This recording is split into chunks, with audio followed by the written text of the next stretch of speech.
പിതാവും പുത്രനും പരിശുദ്ധാത്മാവുമായ ത്രിയേക ദൈവത്തിൻ്റെ തിരുനാമത്തിന് എന്നേക്കും മഹത്വമുണ്ടായിരിക്കട്ടെ. ആമേൻ.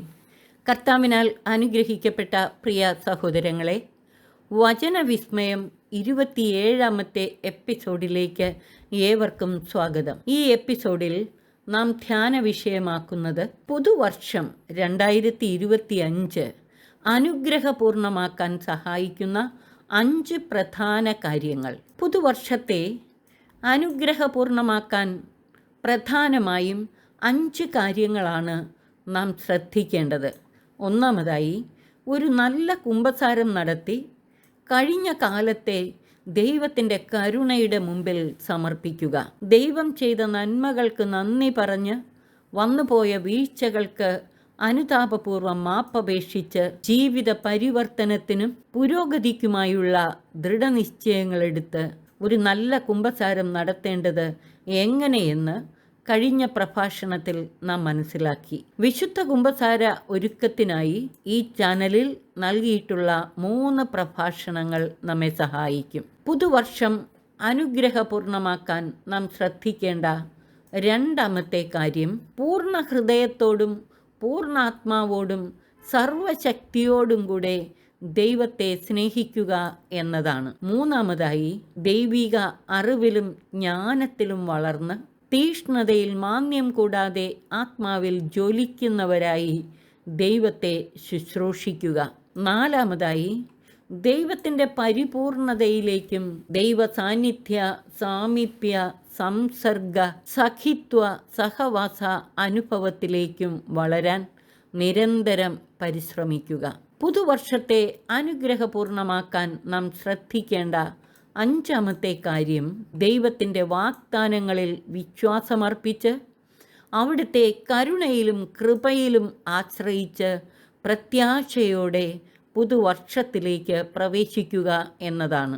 ദൈവമായ കർത്താവ് അരുളി ചെയ്യുന്നു, എനിക്കിഷ്ടമുള്ളവനിൽ ഞാൻ പ്രസാദിക്കും, എനിക്കിഷ്ടമുള്ളവനോട് ഞാൻ കരുണ കാണിക്കും. പുറപ്പാട് 33:19.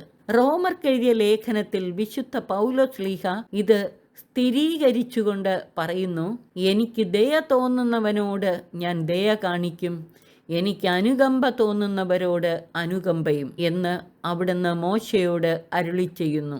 അതുകൊണ്ട് മനുഷ്യൻ്റെ ആഗ്രഹമോ പ്രയത്നമോ അല്ല, ദൈവത്തിൻ്റെ ദയയാണ് എല്ലാറ്റിൻ്റെയും അടിസ്ഥാനം. റോമർക്കെഴുതിയ ലേഖനം 9-ാം അധ്യായം 15-16 വാക്യങ്ങൾ. കാറ്റ് തനിക്കിഷ്ടമുള്ളിടത്തേക്ക് വീശുന്നു എന്ന കർത്താവിൻ്റെ വാക്കുകളും യോഹന്നാൻ ശ്ലീഹ എഴുതിയ സുവിശേഷം 3:8 ഇത് സ്ഥിരീകരിക്കുന്നു. അതിനാൽ കർത്താവേ, എന്നോട് അനുകമ്പ തോന്നണമേ, ദയ തോന്നി എന്നിൽ പ്രസാദിക്കണമേ, കരുണയോടെ എൻ്റെ മേൽ കൃപ ചൊരിയണമേ.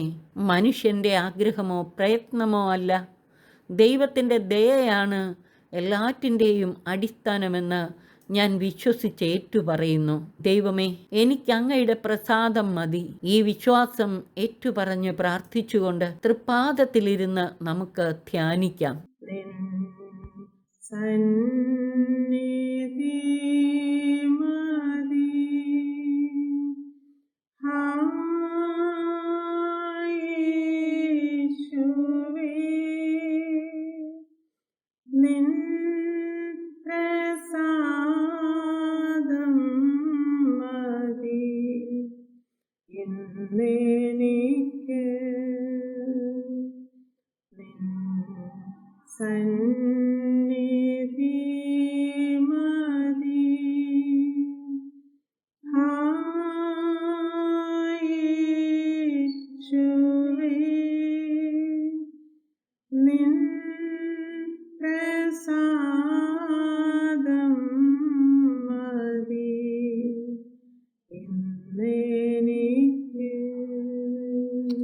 നിരന്തര ധ്യാനത്തിന് സഹായകമായ വിധത്തിൽ പ്രത്യാശയെന്ന പുണ്യത്തെയും ദൈവത്തിൻ്റെ കരുണയെയും കൃപയെയും കുറിച്ചുള്ള പ്രധാന വചന ചിന്തകൾ ഇത്തരുണത്തിൽ നമ്മുടെ ഹൃദയങ്ങളിൽ സംഗ്രഹിക്കാൻ നമുക്ക് പരിശ്രമിക്കാം.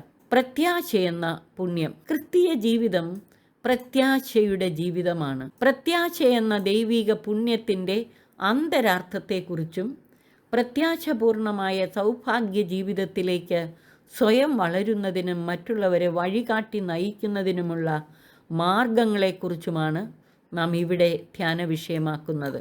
പ്രത്യാശ ഒരു ദൈവിക പുണ്യമാണ്.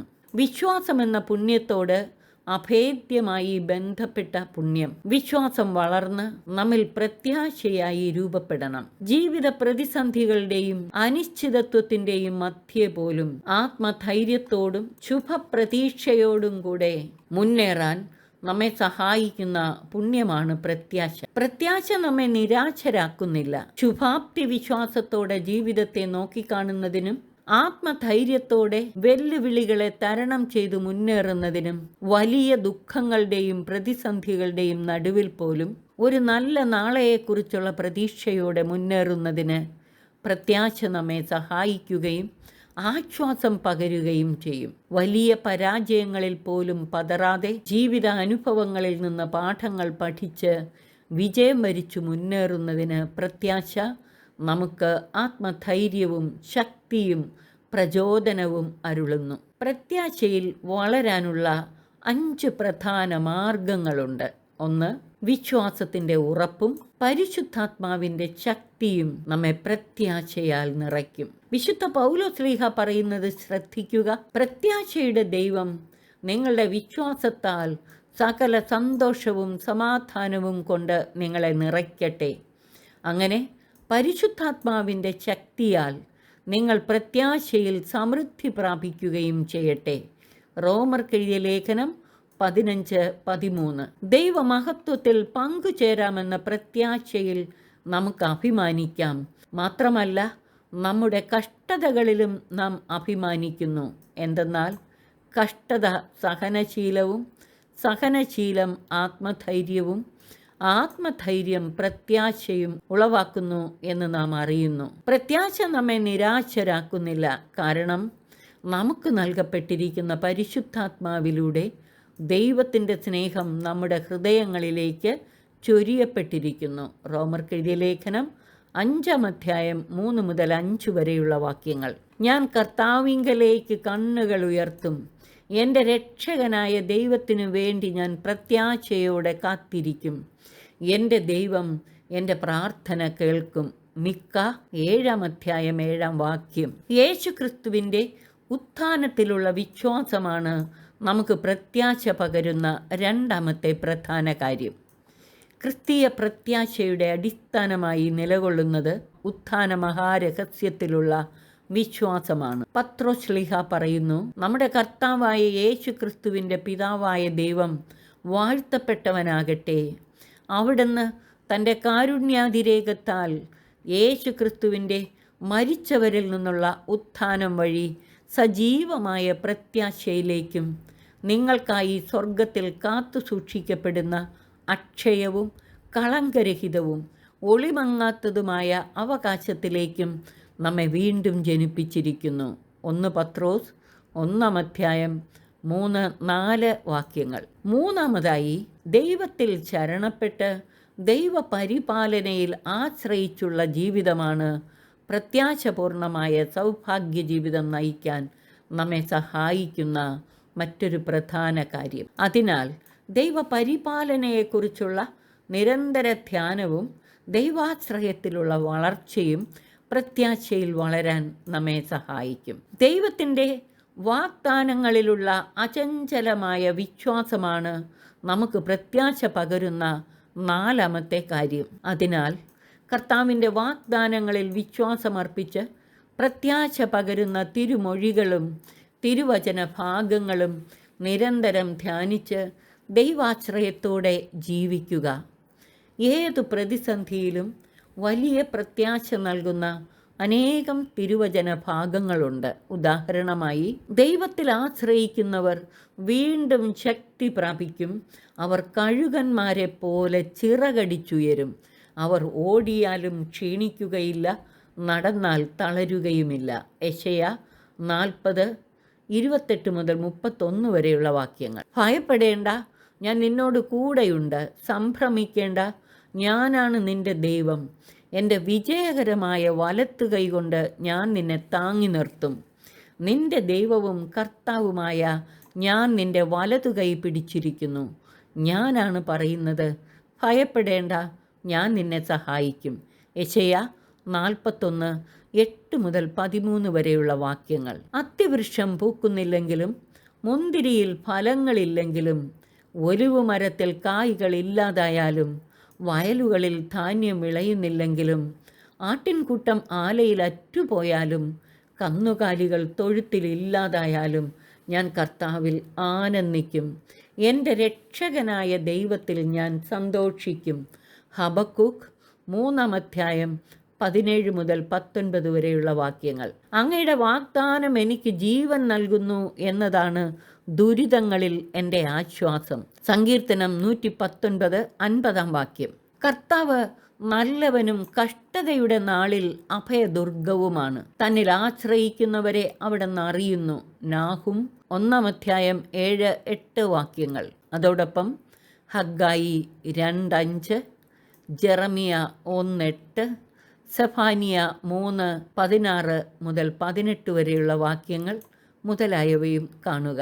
നമുക്ക് പ്രത്യാശ പകരുന്ന 5ാമത്തെ പ്രധാന കാര്യം, ഉത്കണ്ഠാകുലരാകാതെ താഴ്മയോടെ ദൈവത്തിൽ ശരണം വെച്ച് നാം ജീവിക്കണം.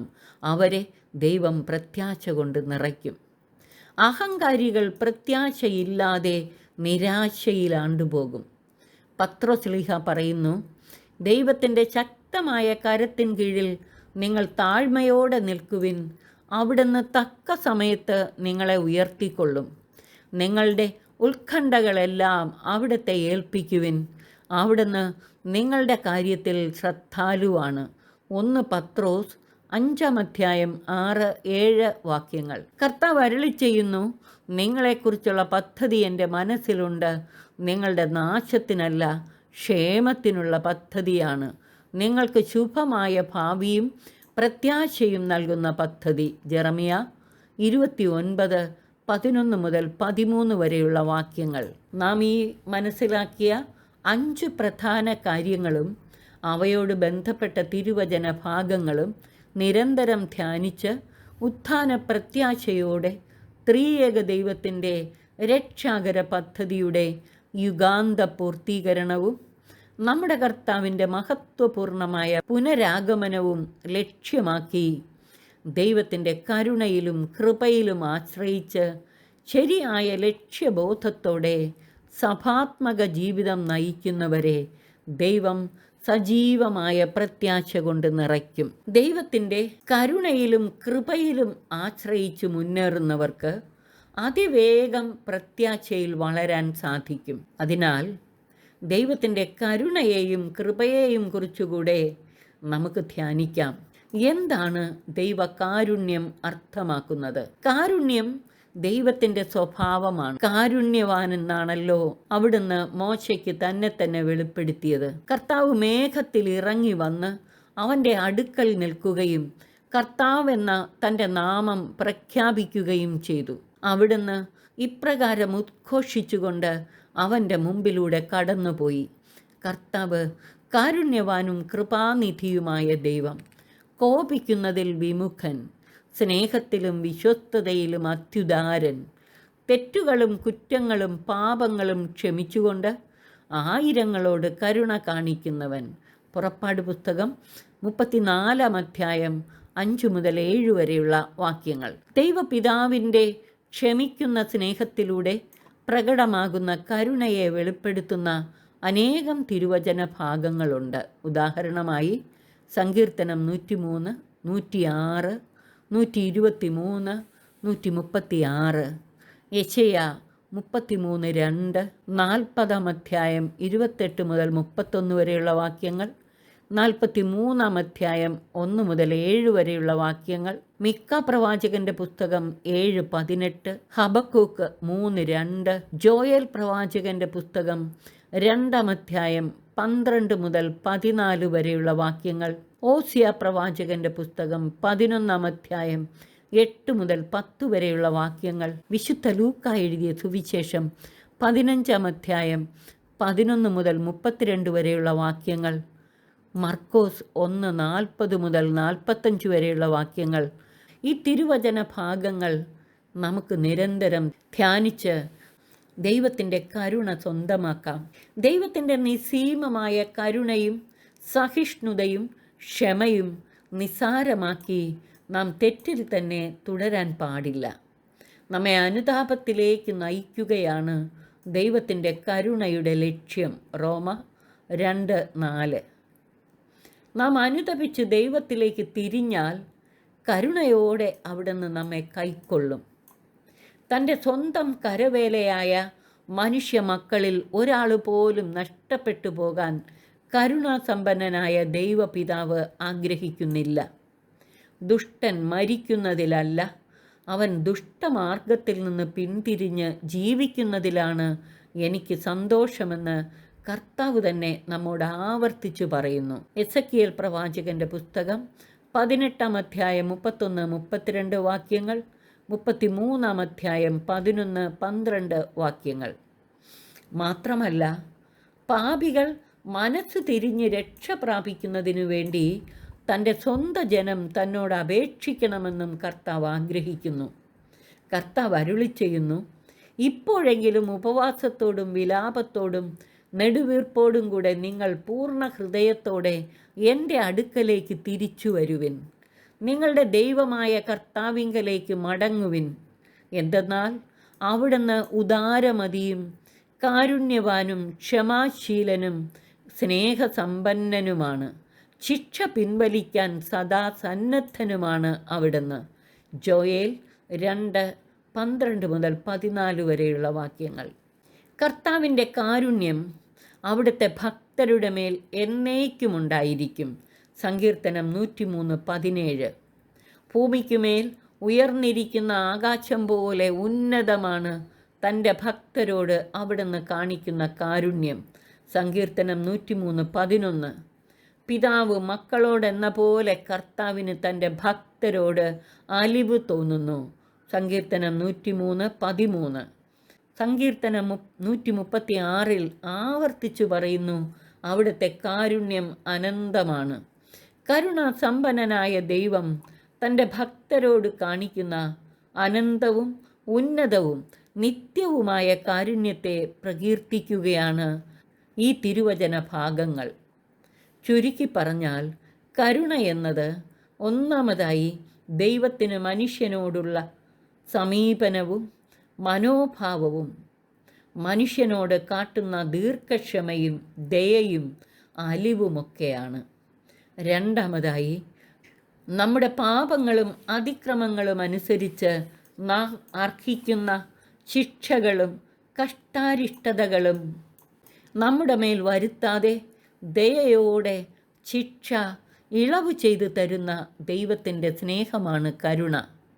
നാം അർഹിക്കുന്ന ശിക്ഷ നമ്മുടെ മേൽ വരുത്താതെ, നമ്മുടെ പാപങ്ങൾക്കൊത്ത് നമ്മെ ശിക്ഷിക്കാതെ നമ്മോട് ദീർഘക്ഷമ കാട്ടുന്ന ഒരു ദൈവം. മൂന്നാമതായി, ദൈവത്തിൻ്റെ കരുണ നമുക്ക് വരാനിരിക്കുന്ന ശിക്ഷാവിധിയിൽ നിന്ന് മോചനം നൽകുന്നു. നാലാമതായി, നമ്മെ ശിക്ഷാവിധിയിൽ നിന്ന് മോചിപ്പിക്കുന്നു എന്ന് മാത്രമല്ല, നമ്മുടെ പാപങ്ങൾക്ക് ദൈവം പരിഹാരം ചെയ്യുന്നു. ഉദാഹരണമായി, നമ്മുടെ പാപങ്ങൾക്ക് പരിഹാര ബലിയായി സ്വപുത്രനെ തന്ന ദൈവത്തിൻ്റെ കരുണാർദ്ര സ്നേഹത്തെക്കുറിച്ച് ധ്യാനിക്കുക. അഞ്ചാമതായി, പാപികളായ നമ്മുടെ മേൽ ദൈവം കരുണയോടെ കൃപ ചൊരിയുന്നു. നാം അർഹിക്കുന്ന ശിക്ഷ നമ്മുടെ മേൽ വരുത്തുന്നില്ല എന്ന് മാത്രമല്ല, അർഹിക്കാത്ത കൃപകൾ കൊണ്ട്, ആത്മീയവും ഭൗതികവുമായ എല്ലാവിധ അനുഗ്രഹങ്ങളും കൊണ്ട് ദൈവം നമ്മെ നിറയ്ക്കുന്നു. അളവില്ലാത്ത കൃപാ സമൃദ്ധിയിലേക്കും ഒരിക്കലും അവസാനിക്കാത്ത കൃപാപ്രവാഹത്തിലേക്കുമാണ് വലിയ കരുണയോടെ ദൈവം തൻ്റെ ഭക്തരെ നയിക്കുന്നത്. അനുതപിച്ച് വിശ്വാസപൂർവം ദൈവത്തിലേക്ക് തിരിയുന്നവരിൽ കരുണയോടെ അളവില്ലാത്ത കൃപ ചൊരിയുന്നവനാണ് നമ്മുടെ ദൈവം. ഈ അറിവും അവബോധവും ഏത് പ്രതിസന്ധിയിലും നിരാശപ്പെടാതെ ധൈര്യപൂർവം പ്രത്യാശയോടെ ദൈവത്തിലേക്ക് തിരിയാനും അനുദിനം പ്രത്യാശയിൽ വളരാനും ദൈവത്തിൽ ശരണപ്പെട്ട് ജീവിക്കാനും നമ്മെ സഹായിക്കും. അടുത്തതായി, എന്താണ് കൃപ എന്നതുകൊണ്ട് അർത്ഥമാക്കുന്നതെന്ന് കൂടെ നമുക്ക് മനസ്സിലാക്കാൻ ശ്രമിക്കാം. കൃപ ദൈവത്തിൻ്റെ സൗജന്യ ദാനമാണ്. ദൈവത്തിൽ നിന്നുള്ള ആത്മീയവും ഭൗതികവുമായ എല്ലാവിധ ദാനങ്ങളും കൃപയാണ്. പിതാവായ ദൈവത്തിൽ നിന്ന് പുത്രനിലൂടെയും പരിശുദ്ധ റൂഹായിലൂടെയും നമ്മിലേക്ക് പ്രവഹിക്കുന്ന ദൈവകൃപയുടെ വൈവിധ്യമാർന്ന അർത്ഥതലങ്ങൾ നമുക്കൊന്ന് സംഗ്രഹിക്കാം. ഒന്ന്, ദൈവിക ഛായയിൽ സൃഷ്ടിക്കപ്പെട്ട മനുഷ്യനിലുള്ള ദൈവ സാന്നിധ്യവും ദൈവ ചൈതന്യവും. മനുഷ്യരോട് കൂടെയുള്ള ദൈവത്തിൻ്റെ സജീവവും കർമ്മനിരതവുമായ സാന്നിധ്യം ദൈവകൃപയാണ്. രണ്ട്, കേവലം ദൈവ സാന്നിധ്യമെന്നതിലുപരി ദൈവത്തിന് മനുഷ്യരോടുള്ള ബന്ധമാണ് കൃപ. നാം പാപികളായിരിക്കെ ദൈവം നമ്മോട് പുലർത്തുന്ന ആത്മബന്ധം. മൂന്ന്, ദൈവപിതാവിൻ്റെ പ്രീതിയും സ്നേഹവാത്സല്യങ്ങളും ആത്മദാനം ചെയ്യുന്ന സ്നേഹവുമാണ് കൃപ. നാല്, ത്രിയേക ദൈവത്തിൽ നിന്ന് മനുഷ്യരിലേക്കുള്ള കരുണാർദ്ര സ്നേഹപ്രവാഹമാണ് കൃപ. അഞ്ച്, സർവശക്തനായ ദൈവം മനുഷ്യന് നൽകുന്ന ദൈവിക ശക്തിയും ചൈതന്യവും കൃപയാണ്. ആറ്, ദൈവവചനം സ്വീകരിക്കാനും വചനത്തോട് ക്രിയാത്മകമായി പ്രത്യുത്തരിക്കാനും ദൈവം മനുഷ്യന് നൽകുന്ന കഴിവാണ് കൃപ. ഏഴ്, സ്നേഹപിതാവ് നമുക്ക് നൽകിയ ഏറ്റവും വലിയ ദാനമായ യേശുക്രിസ്തുവാണ് കൃപയുടെ പൂർണ്ണത. അവൻ്റെ പൂർണ്ണതയിൽ നിന്ന് നാം എല്ലാവരും കൃപയ്ക്കുമേൽ കൃപ സ്വീകരിച്ചിരിക്കുന്നു. യോഹന്നാൻ എഴുതിയ സുവിശേഷം 1-ാം അധ്യായം 16-17 വാക്യങ്ങൾ. 8, അനുതപിക്കുന്ന പാപികൾക്ക് യേശുവിലൂടെ നൽകപ്പെടുന്ന പാപമോചനവും രക്ഷയും ദൈവത്തിൻ്റെ സൗജന്യമായ കൃപാദാനമാണ്. മനുഷ്യരോട് ദൈവം കാട്ടുന്ന അനന്തമായ സ്നേഹമാണിത്. യോഹന്നാൻ ശ്ലീഹ എഴുതിയ സുവിശേഷം 3-ാം അധ്യായം 16-17 വാക്യങ്ങൾ. 9, ദൈവത്തിൻ്റെ കൂടെ വസിക്കാനും കൂട്ടുവേലക്കാരാകാനും രക്ഷിക്കുക എന്ന സ്വർഗീയ വേലയിൽ പങ്കുകാരാകാനുമുള്ള മനുഷ്യൻ്റെ തീഷ്ണമായ ആഗ്രഹവും അതിനായി ദൈവം നൽകുന്ന അനുഗ്രഹവും കൃപയാണ്. 10, യേശുവിലൂടെ നൽകപ്പെട്ട സഹായകനായ പരിശുദ്ധാത്മാവും പരിശുദ്ധാത്മാവിൻ്റെ വരദാനങ്ങളും കൃപയാണ്. 11, ദൈവത്തെയും ദൈവിക രഹസ്യങ്ങളെയും അറിയാനുള്ള നൽവരം കൃപയാണ്. 12, ക്രിസ്തുവിലൂടെ നൽകപ്പെട്ട ജീവൻ്റെ സമൃദ്ധിയും ദൈവകൃപയാണ്. 13, പാപത്തിൽ നിന്നും പാപ സാഹചര്യങ്ങളിൽ നിന്നും തൻ്റെ ഭക്തർക്ക് ദൈവം നൽകുന്ന സംരക്ഷണവും കൃപയാണ്. 14, ദൈവവും മനുഷ്യരും തമ്മിലുള്ള പരസ്പര അധിവാസ അനുഭവമാണ്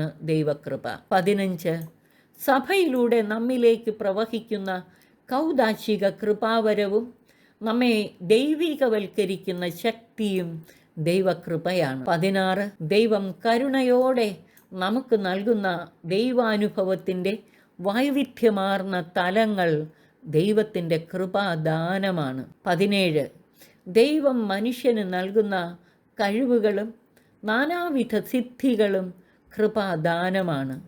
18, അഗതികളോടും ദരിദ്രരോടും അനാഥരോടും ദൈവം കാട്ടുന്ന കരുതലും സ്നേഹവുമെല്ലാം ദൈവത്തിൻ്റെ സൗജന്യമായ കൃപാദാനമാണ്.